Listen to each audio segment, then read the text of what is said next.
Olá, meus amigos queridos. Mais uma vez estamos juntos para falarmos do Evangelho do Cristo, Jesus de Nazaré, sobre a luz consoladora da doutrina espírita. Hoje, o nosso tema da reflexão é a doença como ferramenta de progresso, um artigo que foi publicado na revista Reformador em setembro de 2018. E é um tema muito pertinente à nossa atualidade, porque desde o início do ano atual, 2020, estamos vivenciando no mundo inteiro o problema da pandemia do Covid-19. E isso nos faz pensar sobre a nossa relação com a doença e com a saúde. Até que ponto eu sou responsável pela doença que ocorre no meu corpo físico? Até que ponto eu também posso interferir, posso buscar minha cura, meu equilíbrio, minhas melhoras? E isso é uma proposta que essa pandemia vem fazer para toda a humanidade. O mundo inteiro procura entender porque tantas pessoas têm que desencarnar, tantas pessoas são vítimas, uns adoecem de forma grave, outros de forma mais amena. E o que nós podemos fazer para nos ajudarmos e ajudarmos o próximo? Mas antes da gente entrar nesses detalhes, como sempre, não poderia deixar de faltar um poema do meu poeta preferido, Casimiro Cunha. Dessa vez, eu trouxe um poema do livro Cartas do Evangelho e Outros Poemas, capítulo 18, Carta aos Enfermos. E o poeta, ele nos diz assim: meu amigo, eu te desejo aquela paz do Senhor que transforma as amarguras em santas preces de amor. Nosso Pai, ouve a oração de tua grande ansiedade, como te vê no caminho de dor e dificuldade. Espera serenamente, não obstante a aflição. Deus é um Pai que não dá pedras ao filho que pede pão. Nos dias angustiados de desencanto e doença, o homem deve apurar as luzes da sua crença, às vezes chorando: socorrei-me, Senhor. Ai, como tarda o consolo no dia da minha dor. Mas não lembraste a oração com tanta solicitude nas horas irrefletidas em que arruinaste a saúde. A incontinência teimosa, na rebeldia e no gozo, pode ter vindo de outrora, do passado tenebroso, porque esta vida de agora é somente uma fração de teu trabalho à procura dos mundos da perfeição. Nos teus ais, nos teus soluços, do corpo dilacerado, recorda a dor que existe para a luz de um fim sagrado. Se teu mal é longo e rude, renovando-te aflições, ele é a válvula divina que escoa as imperfeições. Se a moléstia é passageira, tem cuidado na existência. A dor física, por vezes, não passa de advertência. De qualquer forma, porém, ser paciente, ser forte, ainda que sintas contigo o augúrio triste da morte. Acima dos preparados que visam a tua cura, põe o remédio divino da fé milagrosa e pura. Abençoa, meu irmão, essa dor que te conduz da sombra espessa da terra para as bênçãos de Jesus. Com esses versos, como sempre, tão bonitos, tão simples, que falam diretamente ao nosso coração. O querido poeta vassourense toca mais uma vez num sentido profundo e ele oferece à humanidade uma reflexão além do que a ciência humana hoje oferece ao homem. Porque ele fala do sentido espiritual da doença, do seu mecanismo de depuração espiritual. Fala que a vida não se restringe a esse corpo físico, abordando todos esses aspectos que, infelizmente, a ciência atual ainda não aceita, observando ainda o homem como uma máquina, acreditando apenas que a manifestação da doença se dá no corpo físico. E como se fôssemos um mecânico que tira uma peça doente e põe outra peça nova, a ciência médica, mecanicista, acredita assim poder curar os homens. Mas nós sabemos que não é verdade. Mas já iniciou-se um avanço, porque desde as eras primitivas, o homem, ainda muito primitivo, acreditava que as doenças eram augúrios dos deuses que puniam os homens. Este quadro do pintor francês William Bourgoreau, que mostra o mito de Orestes, que foi um herói grego que, após assassinar a própria mãe, enlouqueceu, perseguido pelas deusas chamadas Fúrias. Essa era a mentalidade dos povos primitivos, acreditando que os deuses puniam os homens com as doenças, seja do corpo físico, seja do corpo mental. Muitos séculos se passaram para que a ciência fosse evoluindo. Depois de toda a Idade Média, nós observamos que no pensamento moderno, na Idade Moderna, os cientistas, muitos deles, René Descartes, Isaac Newton, Galeno, entre outros, infelizmente o nosso tempo não permite que nós abordemos a evolução do conceito científico sobre a doença. Mas observaram aí, naquele momento, que, na verdade, não era por causa do efeito dos deuses. Desmistificaram a doença, dizendo que sim, havia uma dificuldade no corpo físico e necessário era se curar. Foi aí que se criou essa visão mecanicista do universo e do corpo físico. Então bastaria trocar aquela peça, aquele órgão que está com defeito, e você conseguiria ficar saudável, ser curado da doença. Mas o pensamento evoluiu. E nós vimos no século XIX chegar também Freud, Carl Gustav Jung, entre outros maravilhosos cientistas, e dizer não, o homem não é só o corpo físico. Existe um lado emocional, um psicológico, uma psique que está envolvida e também causa as doenças emocionais, abrangendo agora de forma mais ampla a visão do homem. Mesmo assim, ainda estava muito empobrecida essa visão, mas os avanços continuam. E nós vamos ver que o conceito de saúde, como é observado hoje pela Organização Mundial de Saúde, é muito amplo.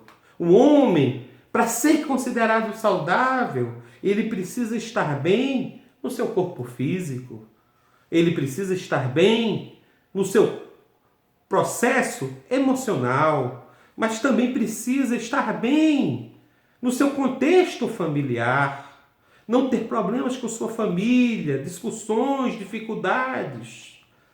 Também é necessário que ele também tem um trabalho. Porque o homem que não tem trabalho, que está desequilibrado financeiramente, ele também não consegue ter a sua saúde física, sua saúde emocional, a sua saúde familiar.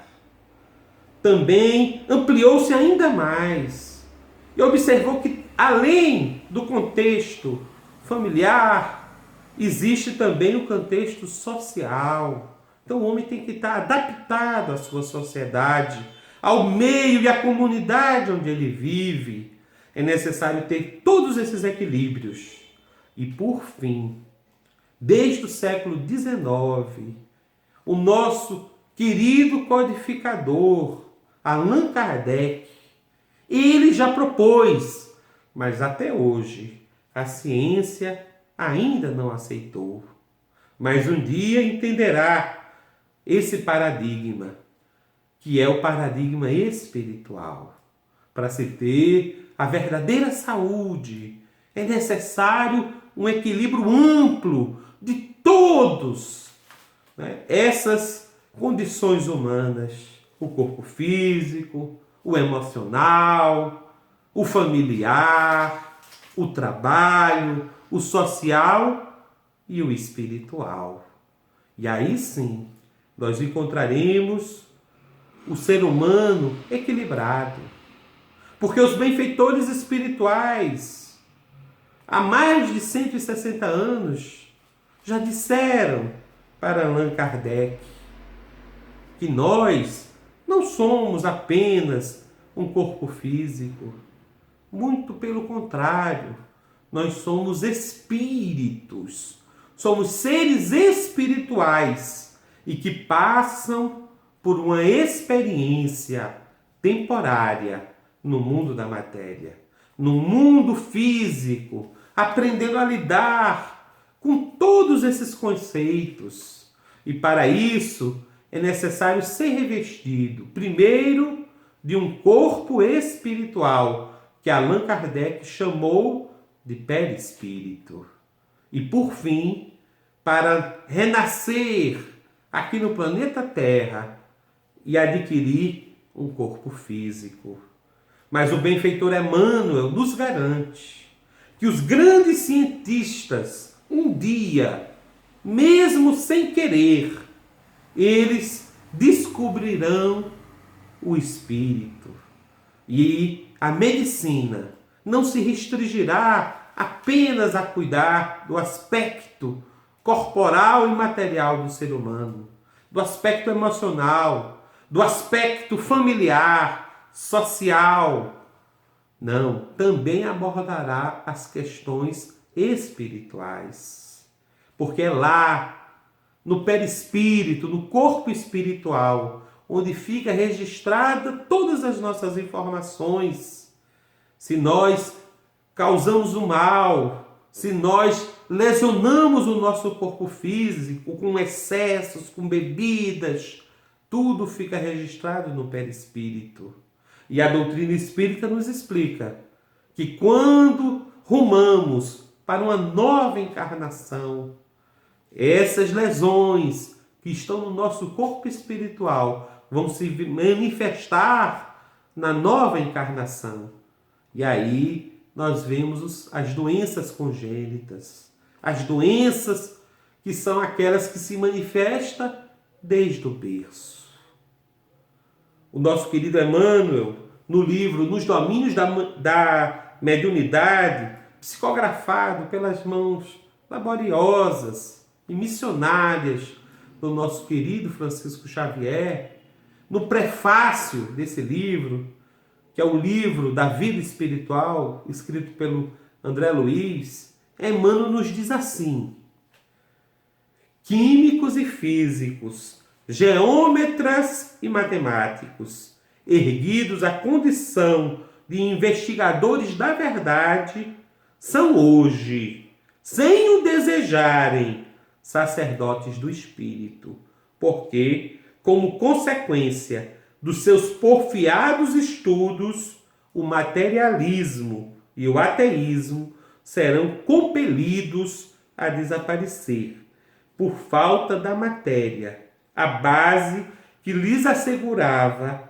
as especulações negativistas. Então nós vemos que a doutrina espírita já propõe ao homem há tantos anos que nós devemos abordar o equilíbrio humano também e principalmente do ponto de vista espiritual. Mas uma coisa é fundamental: é necessário querer se curar, é necessário querer se melhorar, é necessário buscar, mas não da boca para fora, buscar com sinceridade, com coragem, com vontade, a cura para as nossas doenças, seja do corpo físico, seja do emocional, seja da família, dos problemas familiares que a gente enfrenta, seja dos problemas no trabalho, seja nos problemas na sociedade, com os nossos vizinhos, com as pessoas que convivem conosco no nosso meio, e seja os nossos problemas íntimos, espirituais. Por isso que desde a antiguidade, aquele que era conhecido como pai da medicina, Hipócrates, ele orientava os seus discípulos, futuros médicos, a perguntarem para seus pacientes, antes de iniciarem o processo de tratamento, antes de iniciarem a cura, a busca pela cura, Hipócrates orientava a perguntar que antes de curar alguém, pergunte-lhe se está disposto a desistir das coisas que o fizeram adoecer. É fundamental nós termos essa noção. E aí nós entenderemos porque agora a doença é no planeta inteiro. É uma pandemia. O planeta todo, a humanidade planetária está doente. E ela precisa fazer essa pergunta. Ela quer se melhorar?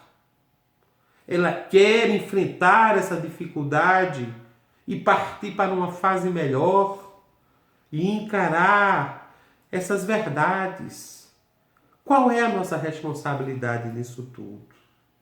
Então nós observamos que existe sempre as causas atuais para o adoecimento. Muitos de nós temos diversos problemas de saúde, pressão alta, diabetes, obesidade, nos aparece câncer, nos aparece tantas doenças, doenças da tireoide, doenças psiquiátricas, mas poucos de nós perguntam: o que será que eu fiz para contrair essa doença? Qual é a minha parte? Qual é a minha responsabilidade? E é aí que nós observamos que muitas vezes nós ocorremos, como diz o poeta, nos desequilíbrios, nos desequilíbrios alimentares, nos excessos da má alimentação, excesso de doces, de refrigerantes, de comidas embutidas, enlatados, fast foods, todas essas comidas que têm química, que têm conservantes, têm produtos que fazem mal à nossa saúde, mas devido ao sabor, à praticidade, à facilidade, nós comemos às vezes excessivamente. Então é necessário querer mudar esses hábitos, querer evoluir para uns hábitos melhores. Quantos de nós muitas vezes também caímos nos erros das viciações, no tabagismo, o cigarro, ou no excesso do alcoolismo, das bebidas alcoólicas. Porque se muitas vezes eles nos relaxam, nos causam prazer, mas para nosso organismo físico e espiritual causam danos terríveis. Por isso, temos que nos perguntar: o que é que adianta Eu ter o diagnóstico que tem um problema de fígado, preciso tratar, mas não abro mão de beber a minha bebida alcoólica. Também outros problemas que nós enfrentamos no mundo de hoje, o excesso de drogas. Não só as drogas ilícitas, essa nós já sabemos que causam muito mal. A heroína, o crack, a cocaína, todas essas drogas, o êxtase, tantas que não dá para citar todas. Mas a próprio exagero na medicação, as pílulas, os comprimidos, se eu abusar do uso dos fármacos para o remédio, também me fará mal. É necessário o equilíbrio. É necessário que a gente use o tratamento ao nosso bem e não como uma válvula de escape de uma coisa que muitas vezes é apenas uma fuga. Então, não é apenas o remédio que nos vai trazer alívio dos nossos sofrimentos, mas é encarar a verdadeira dificuldade. Outro problema grave da humanidade é o excesso de peso, a obesidade, o sedentarismo. Muitos de nós, acomodados, não gostamos de fazer atividade física e que também leva, muitas vezes, a desencarnarmos precocemente, o que a espiritualidade maior, os benfeitores espirituais chamam, não é, de suicídio indireto. Você não quer se matar, mas devido a todos esses excessos, você termina se lançando e desgastando o seu corpo físico antes do tempo. E por isso, indo ao desencarne precoce. Então vamos, meus irmãos, observar todos esses hábitos, os nossos erros, porque nós podemos modificar. Mas além de todos os hábitos físicos, é importante cuidarmos dos nossos pensamentos. Quantos de nós têm pensamentos negativistas? Não acreditam, não têm esperança, não têm fé, acham que tudo está ruim, que tudo tem que ser pior, desejam mal para si e para o próximo. Nosso pensamento é força, nosso pensamento é energia. E se nós não modificarmos essas atitudes, muitas vezes também os hábitos mentais vão nos destruindo, vão nos envenenando. Não é como droga envenenada, causando a destruição também e afetando, como nos revelou Allan Kardec, o nosso perispírito.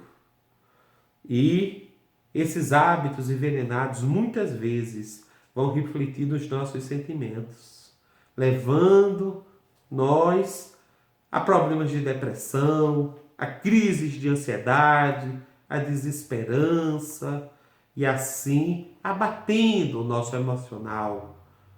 Como a nossa sociedade, ela chegou a esse ponto onde crianças se suicidam, onde as pessoas sofrem de depressão como nunca na história da humanidade, não tem esperança com nada.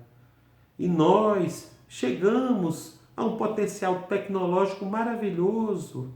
Nunca o planeta produziu tanta comida, mas nunca a comida foi tão desigual.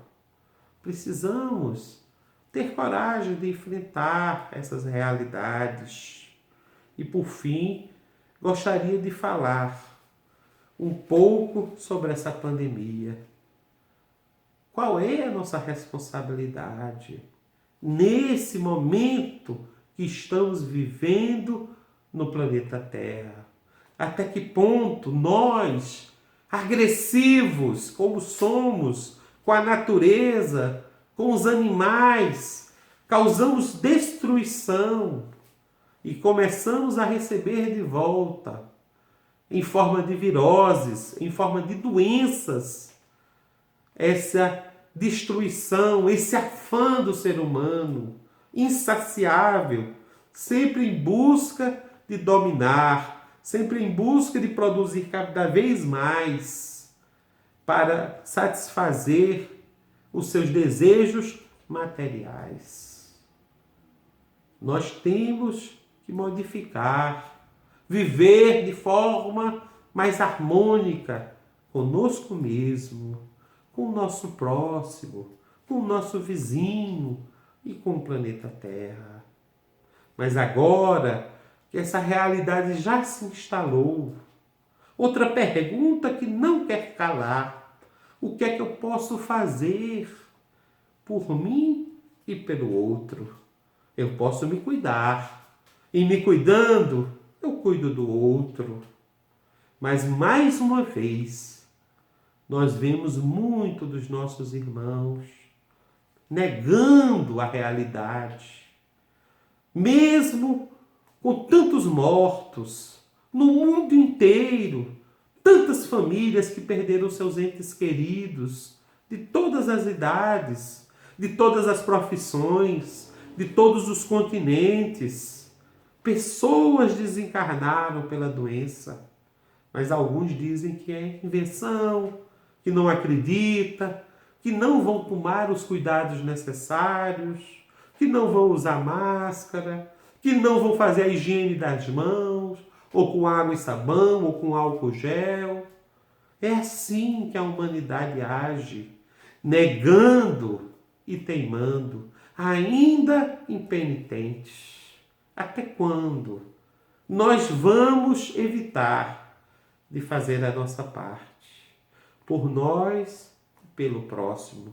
Será que será necessário sentir na nossa família, sentir em mim mesmo a dor da doença, da internação prolongada no CTI, no isolamento, no falecimento de um ente querido, para que eu entenda que eu preciso encarar, que eu preciso mudar? A doutrina espírita já nos chama há tantos séculos a que nós despertemos para que possamos viver uma vida melhor.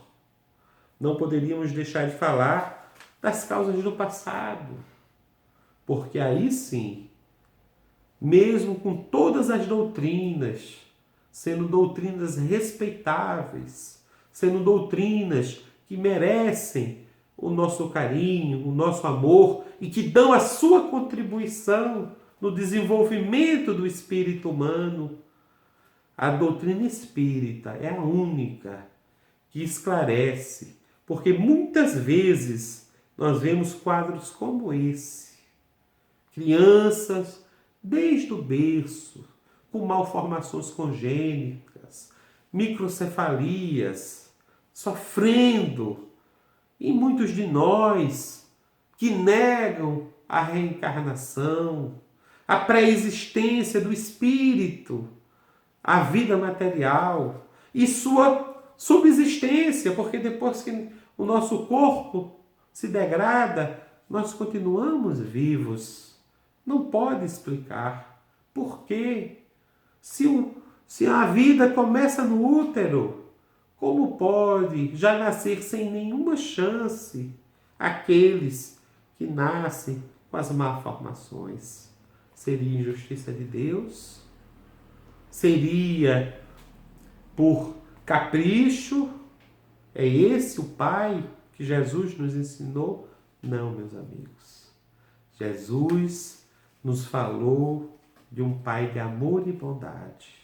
Por isso que, mais uma vez, quando nós nos defrontamos com quadros assim, nós precisamos olhar para nós mesmos e perguntarmos: qual é a nossa responsabilidade nisso? Porque não é o Pai. Ele não causa sofrimento ao seu filho. Deus, nos disse Jesus, é amor. Deus nos ama e nos protege. Mas muitos de nós, devido à nossa rebeldia, devido à nossa impenitência, causamos o mal a nós mesmos. E aí numa nova encarnação.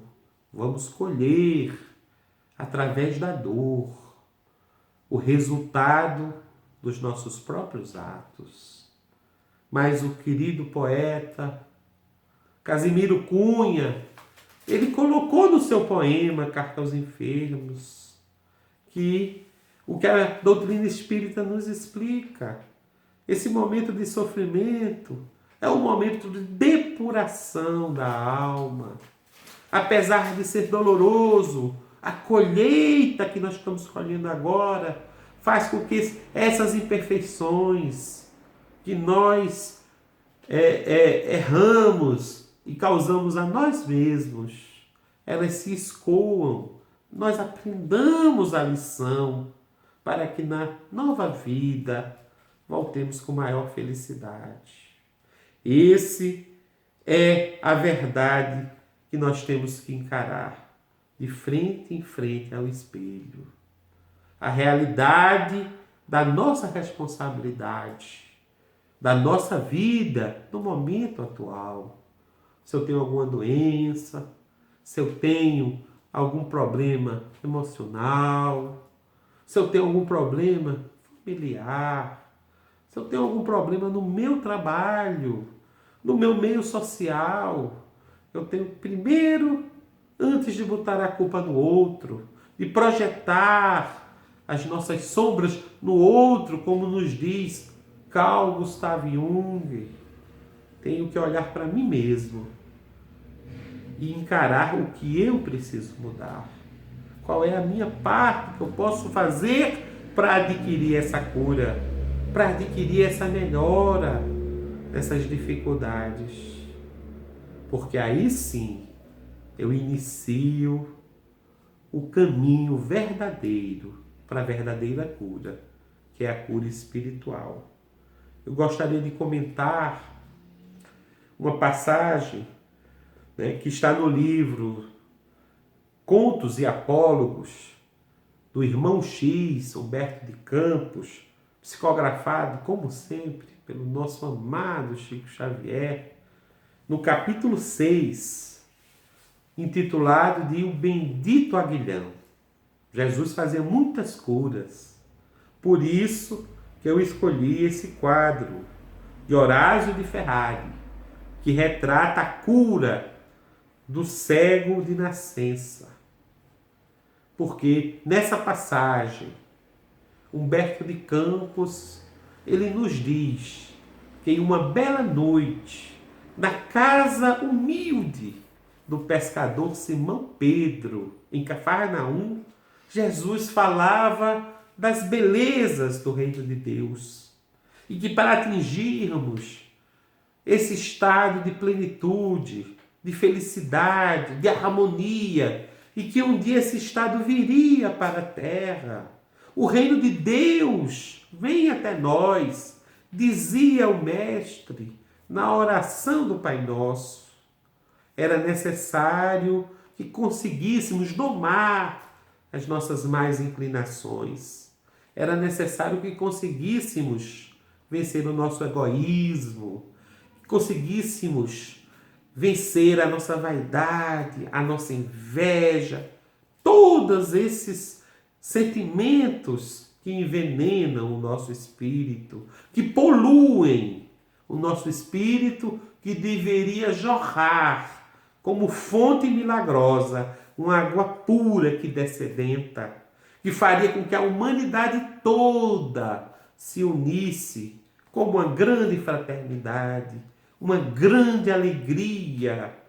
E aí os apóstolos, abismados com aquelas palavras de Jesus, tão maravilhosas, encantados, elevados, começaram a questioná-lo. Simão Pedro, obviamente, não se aguentou e disse: Mestre, como é lindo o reino de Deus! Como nós desejamos estar nele! Mas eu tenho uma dúvida, meu amado mestre. Como pode um homem pensar em coisas tão belas? Como pode um homem sintonizar com essas maravilhas se aqui na terra sofre com tantas dores, com tantas doenças, com tantas dificuldades, tantas febres, lepra, diversos males acometem o ser humano, a fome, tudo isso faz com que o homem não tenha como pensar no reino de Deus e apenas nos males que eles sentem. Jesus, entendendo que os seus apóstolos necessitavam de uma nova lição, combina com eles o seguinte: amanhã, antes de fazermos o nosso sermão, falarmos do reino dos céus, contarmos nossas parábolas, darmos uma palavra de incentivo aos nossos irmãos, eu farei todas as curas. Os doentes que chegarem até mim serão curados. E quando eles forem saindo, vocês, os meus discípulos, vão chamá-los para que permaneçam ali, que depois das curas eu vou falar sobre os reinos dos céus. Todos ficaram animados com a proposta do mestre. E no dia seguinte, bem cedo, no alvorecer, reunia-se multidão em volta da casa do pequeno pescador. E ali chegaram diversos leprosos, endemoniados, obsediados, cegos, mancos, coxos, todas as doenças procuravam o mestre e saíam jubilosos, porque a conseguiam, pelo amor, pela misericórdia de Jesus, adquirir a cura do seu corpo físico. Mas, depois que conseguiam a sua cura, nos disse Humberto de Campos, os apóstolos animados diziam: permaneçam, depois que o mestre parar com todas as curas, atender todos os doentes e necessitados, ele vai falar das belezas do reino de Deus, das belezas do céu e do amor do Pai. Mas muitos, com desculpas esfarrapadas, diziam não poder permanecer, que necessitavam com urgência voltar para a sua casa, encontrar seus parentes. Diziam que com urgência precisariam voltar para resolver problemas de trabalho, problemas familiares e todos os tipos de desculpas.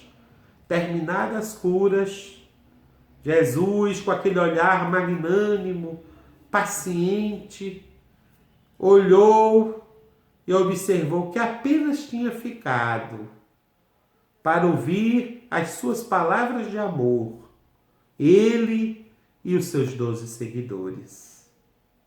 E aí, Simão Pedro, desapontado, não conseguia olhar para o mestre. E ele lhe disse: Pedro, estuda a experiência e guarda esta lição que você vivenciou hoje. Aliviemos sim a dor do nosso irmão, mas não nos esqueçamos de que o sofrimento é criação de cada um. E está nos ajudando e esclarecendo-nos para a vida mais alta. E sorrindo, o Divino Mestre arrematou: a carne enfermiça é remédio salvador para o espírito envenenado. Se o bendito aguilhão da enfermidade corporal é quase impossível tanger, o rebanho humano do lodossal da terra para as culminâncias do paraíso. Por isso, meus irmãos, com essa lição do nosso querido Mestre Jesus, nos faz lembrar também o verso do nosso poeta vassourense, dizendo que as doenças muitas vezes são avisos para que nós despertemos, para que nós acordemos para as realidades que vão além da matéria. que é muito difícil quando o ser humano está com toda a sua materialidade compensada, com toda a sua materialidade sem problemas, ele consiga se deter e pensar nas coisas dos espíritos, do espírito. Por isso, meus irmãos, precisamos ainda da nossa mestra e amiga dor. É ela que muitas vezes acorda a nossa consciência para que não dediquemos única e exclusivamente a nossa existência às coisas da matéria. E que entendamos que existe um amor maior a cuidar de nós. Por isso, que se você está vivendo esse momento de dificuldade, esse momento de dor, esse momento de tristeza em si mesmo, ou em seu ente querido, em seu filho, em seu irmão, em seu pai, em sua mãe, nunca esqueça que não estamos sós. Todos nós estamos amparados pelo amor maior do Cristo, que se faz representar pelos seus anjos, pelos seus espíritos de luz, esses guias maravilhosos que nos auxiliam dia e noite, que nos socorrem, mas que muitas vezes nós precisamos nos voltar para Jesus, para esses guias maravilhosos e pedir e despertar em nós o espírito da mudança, dar o primeiro passo, fazer a nossa parte, porque é isso que Deus espera, porque a parte dele, ele sempre faz. Meus irmãos, não tenhamos medo desse momento, mas aproveitemos a experiência para que saiamos maiores, mais espiritualizados dessa experiência e principalmente, enquanto ainda não temos a cura da doença, respeitemos a nós mesmos e respeitemos os outros. Usemos dos cuidados necessários para que não sejamos contaminados, mas principalmente não sejamos veículo de contaminação para que outra pessoa adquira essa doença. Façamos a nossa parte.